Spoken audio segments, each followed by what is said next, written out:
Hello YouTube. This video is about putting brake lines into the 49.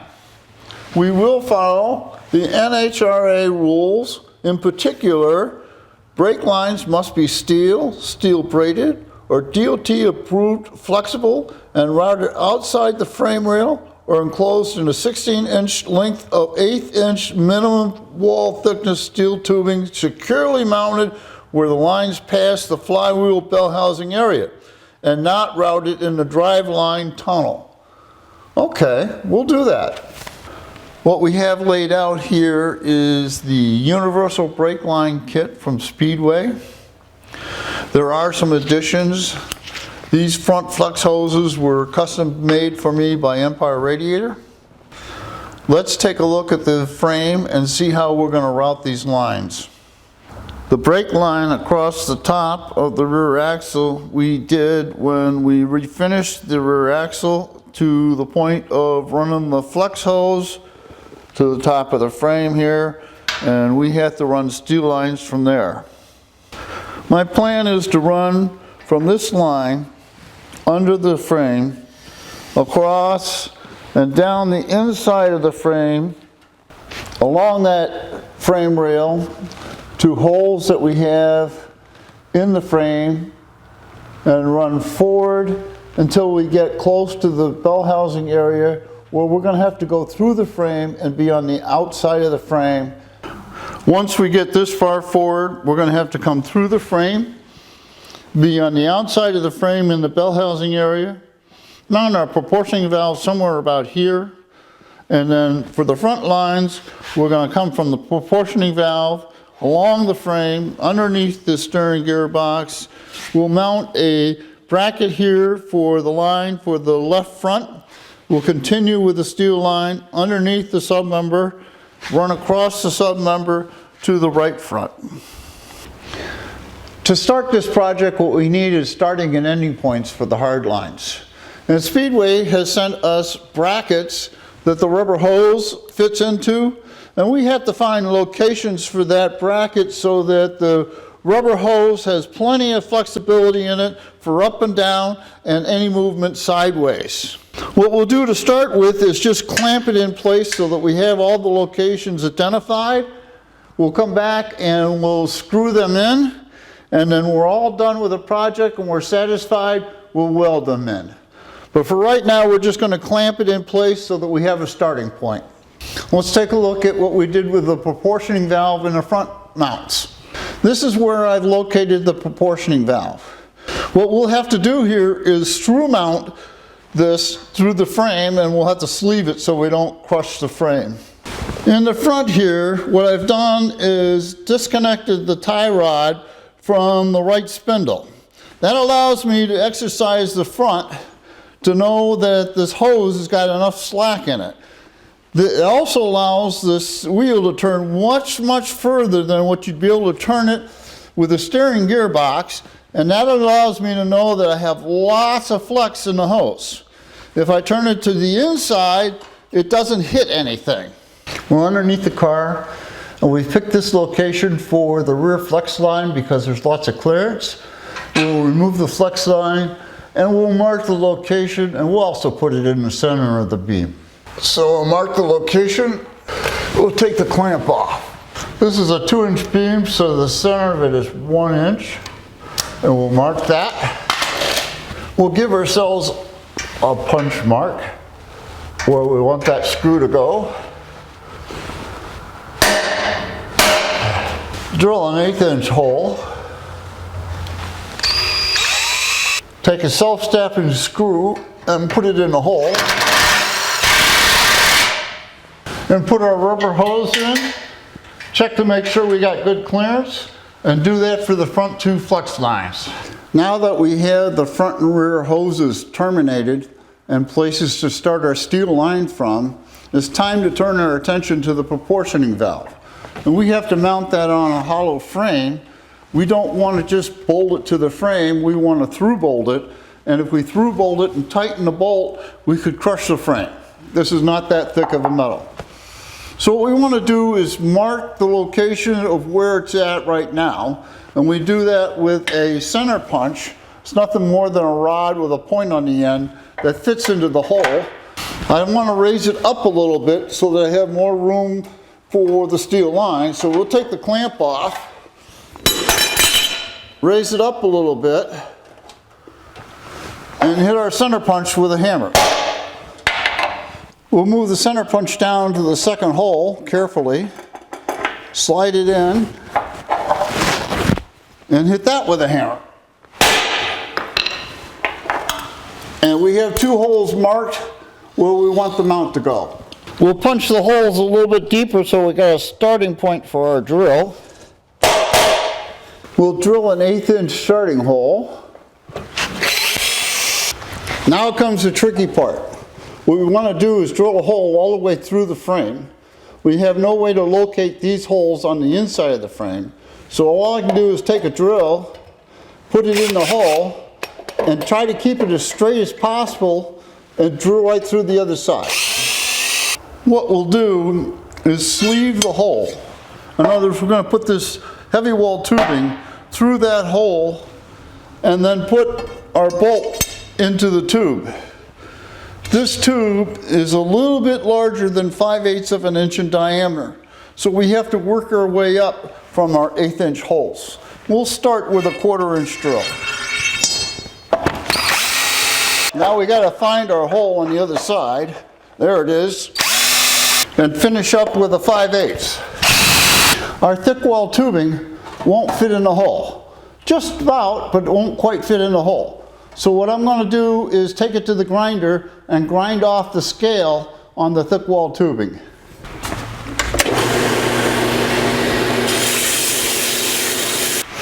Now we'll check the fitment of our tube. Goes into that hole nice. Find the other hole on the other side. And the tube slides into the hole. Now we have to cut them to length. Let's measure the thickness of the frame. We have 2.240, and we'll make our sleeves just a little longer than that and grind to size. I've set our mic to 2.50, which is bigger, so that we have something to grind off. We'll mark that spot with a piece of tape.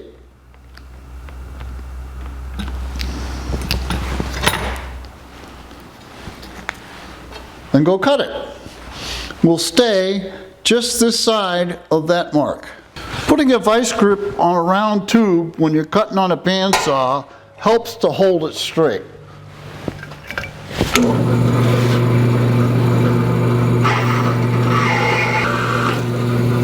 We'll clean up the end, measure it, and we have 2.95.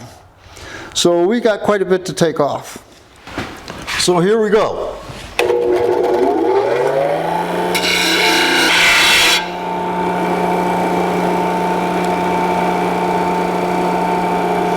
Okay, we're getting close. We've got 2.250. We want to go to 2.40.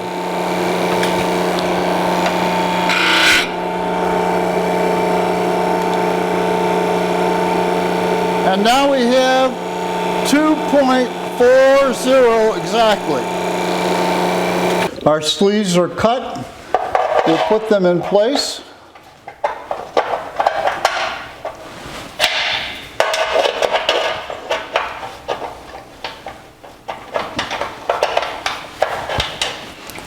And clamp them.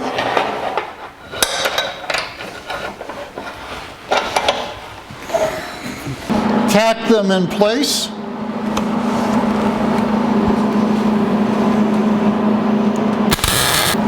Remove the clamps and weld them in.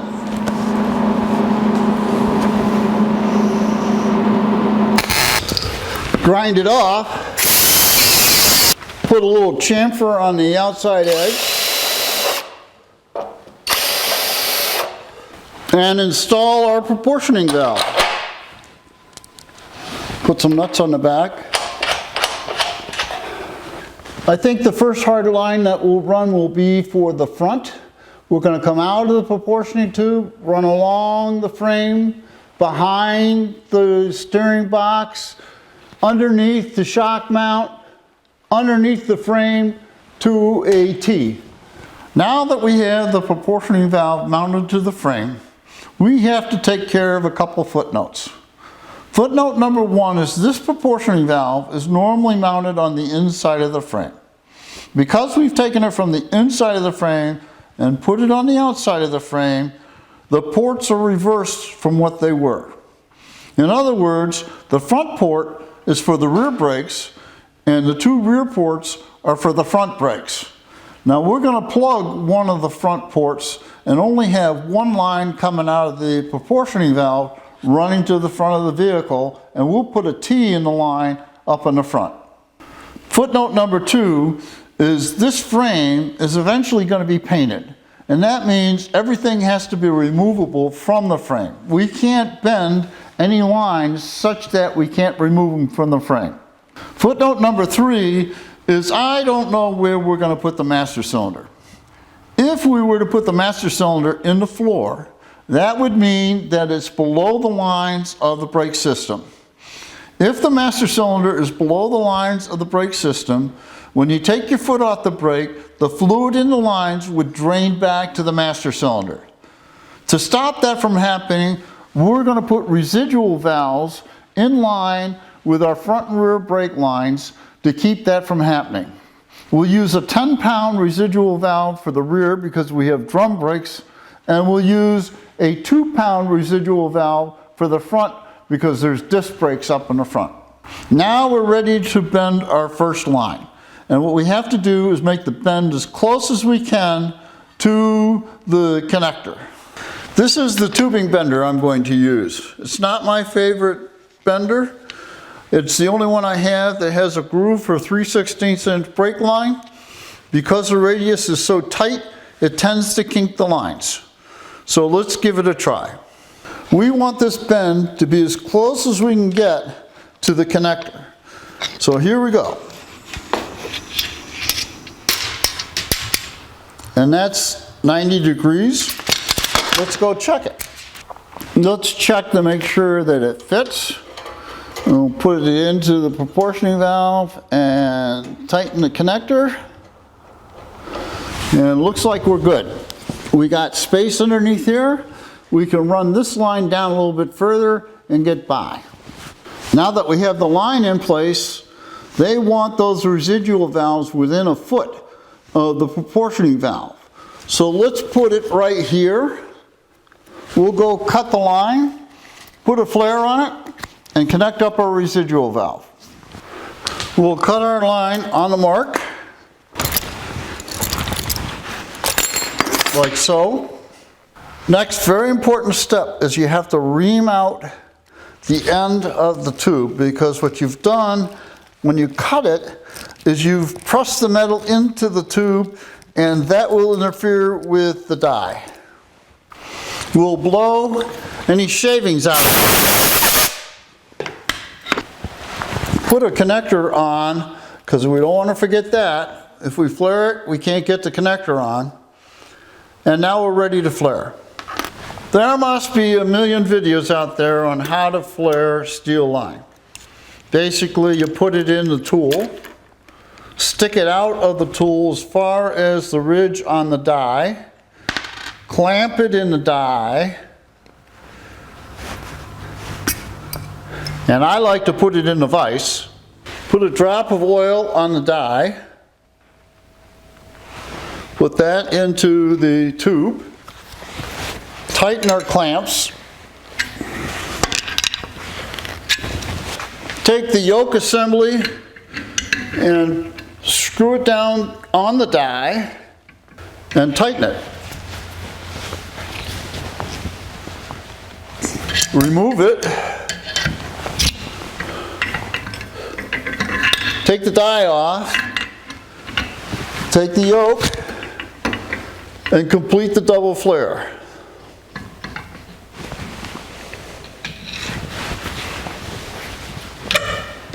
Like so.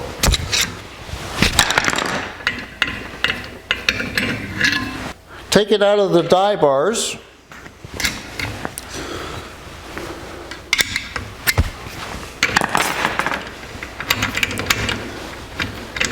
And what we have is a respectable double flare.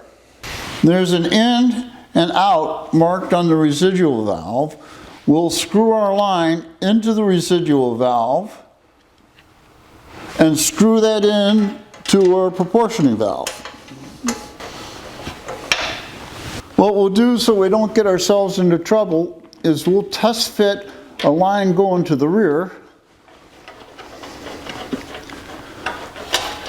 And it looks like it's doable.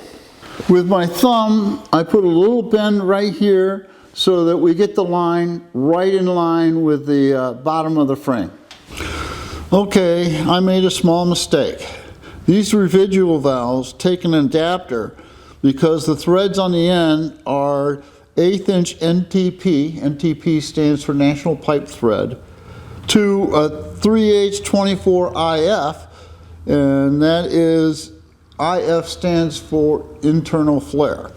So this adapter has pipe threads on that end and an internal flare on this end. So that's an easily corrected mistake. And now what we can do is extend the pipe forward. With that mistake corrected, we can thread our line in here and screw it in and see where we gotta go. Looks like we need a small bend right here, which we can do with our thumb. And then we need a bend here to go around the corner. And the way I mark those is I mark the start of the bend, then mark the back side of the tube so I know where I'm bending it. Put the pipe in our bender with the mark at the beginning of the bend, at the beginning of the curve for the bender, and put a little bend in it. Now I know that in order to get that back around that frame, I have to bend it the other way. So we'll go ahead and do that bend. We'll bend it back so we're back to a straight line. We'll check our fitment. And it looks like we're in the ballpark. I'll put a little clamp right here, and that'll hold everything nice. There's a little recess in our frame right here, so we'll dive the line underneath the frame right here. So we got to put a bend here and a bend here. I think this is a bend that we can do with our thumb, so we'll just put the line up against the frame and come out. Then we want to come down. So that doesn't look too bad. We'll put a clamp right there and a clamp right here, and I think we've got it. What you don't want to do is bend these lines and rely on the clamps to hold it in place, just to retain them in place. So that's what we're doing here, and that should be good. Now we got to go under the front. With the clamps in place, the line now looks presentable, and we can go underneath and make our first connection to a flex hose. I've decided not to run the brake line underneath this cross member because sure as heck someone will put a jack there and crush my line. So what I'm going to do is put our T right there. I'll make a 90-degree bend and come into the T. I'll come out of the T and run to the far side and out of this end to the flex hose. So let's mark this line. I want the T right about there, so we're going to have to start our bend right about here, and this will be the back side of the bend, and we'll go to the bender and make that bend. We've made our 90-degree bend with the pipe bender. We want our T to be right about there. We have to remember that the fitting screws into the T, and we have to have room to make a flare. So let's mark the pipe right about there.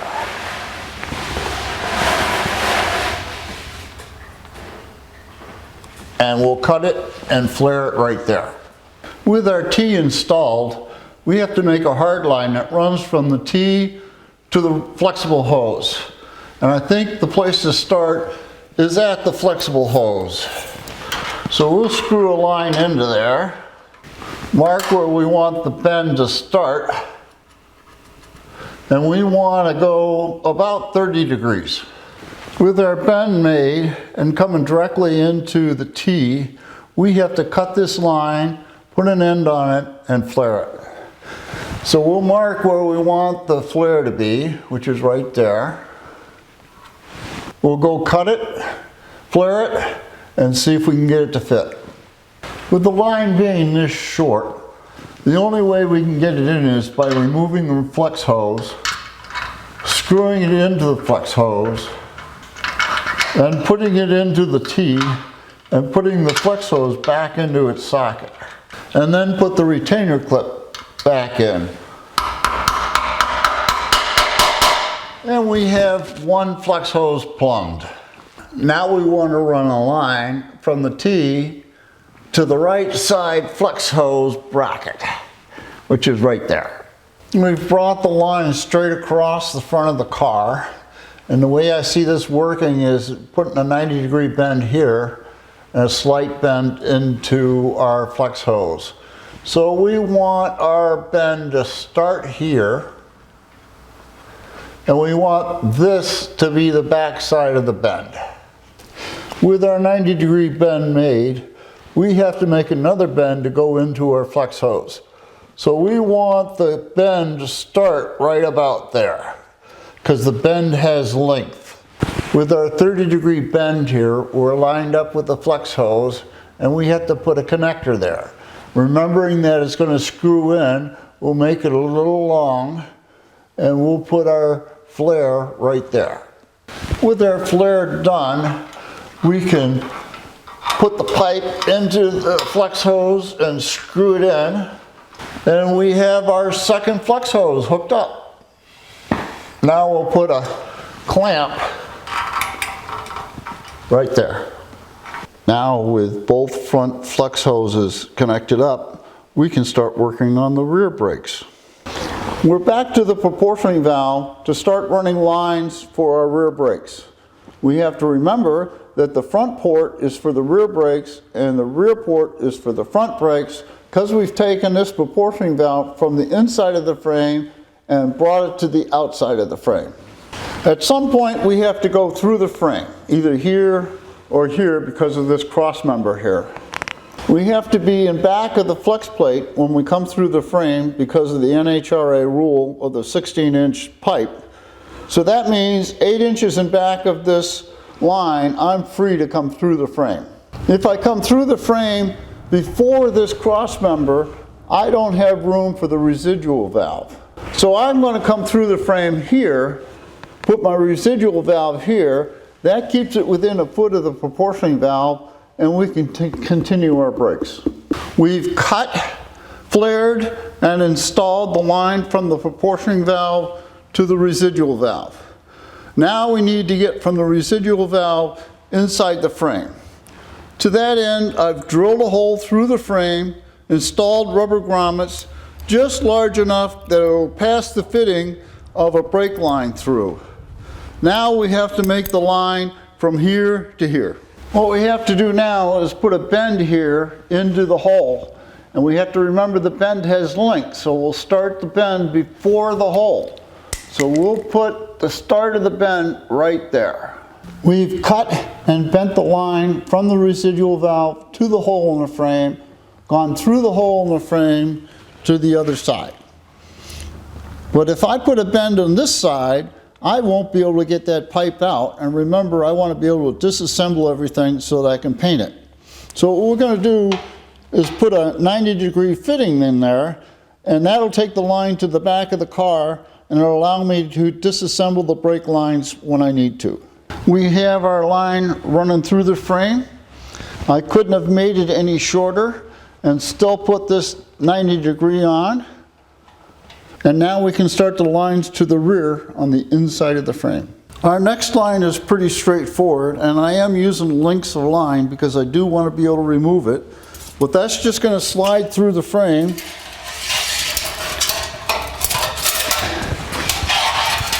and connect up to our 90, and we'll have to gently hand bend this so it conforms to the frame. Put a couple clamps in and we'll be in good shape.